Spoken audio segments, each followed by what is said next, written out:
સુરતમાં ભાગવાનો પ્રયાસ કરતા આરોપી પર ફાયરિંગ કરવામાં આવ્યું અને ગોડાદરા વિસ્તારની અંદર ડબલ મર્ડરના આરોપી પર ફાયરિંગ કરાયું છે। રિકન્સ્ટ્રક્શન દરમિયાન બુટલેગર શિવા ટકલાએ ભાગવાનો પ્રયાસ કર્યો હતો, ત્યારે આરોપીએ હુમલો કરતા પોલીસે સ્વ બચાવમાં 2 રાઉન્ડ ફાયરિંગ કર્યું।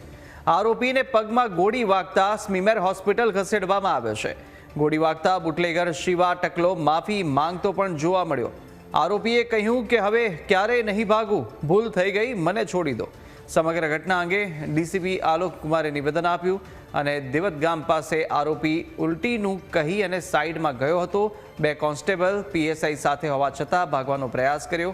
આરોપીએ પથ્થરથી હુમલાનો પ્રયાસ કરતા સ્વ બચાવમાં 2 રાઉન્ડ ફાયરિંગ કર્યું।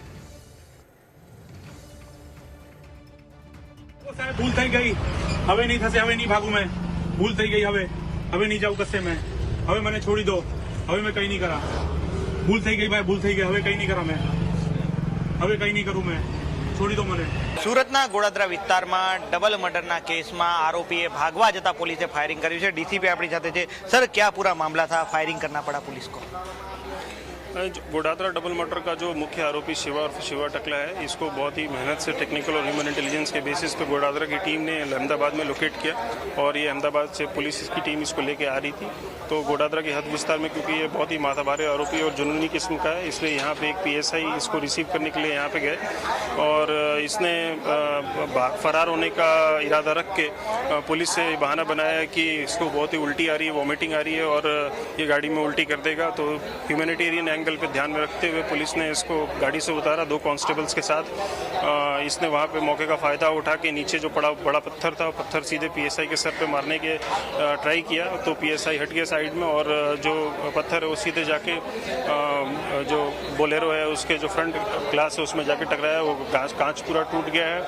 फिर इसने पीएसआई का रिवॉल्वर जो पिस्टल है उसको छीनने का प्रयास किया, लेकिन उसको पकड़ मजबूत रख के उसको छीनने नहीं दिया गया। फिर तीसरी एक और बार इसने पत्थर उठा के फिर से मारने का जब प्रयास किया पीएसआई को, तो पीएसआई ने जवाबी में 100 बचाव के लिए 2 राउंड फायर किए, जिसमें 1 राउंड जो है उसके पैर के निचले हिस्से में लगा, घुटने के निचले हिस्से में। ये भी बहुत ही माथाभारे आरोपी है, जिसके ऊपर 302, 307 जैसे गंभीर गुना इसके ऊपर रजिस्टर्ड है।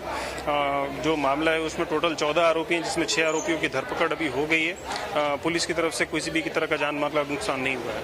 क्या संदेश देना चाहते हैं असामाजिक? पीएसआई के नाम हम आपको डिस्क्लोज अभी नहीं करते हैं, लेकिन संदेश ये देना चाहते हैं कि पुलिस जो है उसमें किसी को भी कोई अगर ऐसा सोच रहा है कि वो गंभीर गुनाह करके कहीं छुप जाएगा, तो ऐसा बिल्कुल नहीं है। हम आज नहीं तो कल आप तक ज़रूर पहुंचेंगे और आपको कानून के हवाले ज़रूर करेंगे। जो व्यक्ति आता ડીસીપી આલોક કુમાર કે તેમને સ્પષ્ટપણે એક સંદેશો આપ્યો કે જે આરોપી ગુનાહિત કૃત્ય કરે છે તેઓ એવું ન સમજે કે પોલીસ કંઈ નહીં કરે, પોલીસ આરોપી સુધી પહોંચશે અને ગુનાને અંજામ આપનારા આરોપીને સજા દેવડાવવાનું કામ છે તે પણ પોલીસ કરશે તેવો સંદેશો આજે આલોક કુમારે આપ્યો છે। અને હાલ આરોપી શિવા ટકલાએ ભાગવાનો પ્રયાસ કરતા અને પોલીસ પર હુમલાનો પ્રયાસ કરતા તેના પર 2 રાઉન્ડ ફાયરિંગ પીએસઆઈ દ્વારા કરવામાં આવ્યું હતું અને હાલ આરોપીને સારવાર માટે નવી સિવિલ હોસ્પિટલમાં ખસેડવામાં આવ્યો છે। જો કે ડબલ મર્ડર કેસ જે ગોડાદરા પોલીસ સ્ટેશન હદ વિસ્તારની ઘટના હતી તેમાં કુલ 14 આરોપી હતા અને તેમાંથી અત્યાર સુધીમાં 2 અગાઉ પકડાયા છે અને હાલ આ ત્રીજો આરોપી છે અને અન્ય ભાગતા ફરતા આરોપીને પકડવાની દિશામાં પણ પોલીસ કામ કરી રહી છે। કેમેરા પર્સન કેસી વઘાસિયા સાથે મિત્રો પાપરા, ન્યૂઝ કેપિટલ, સુરત।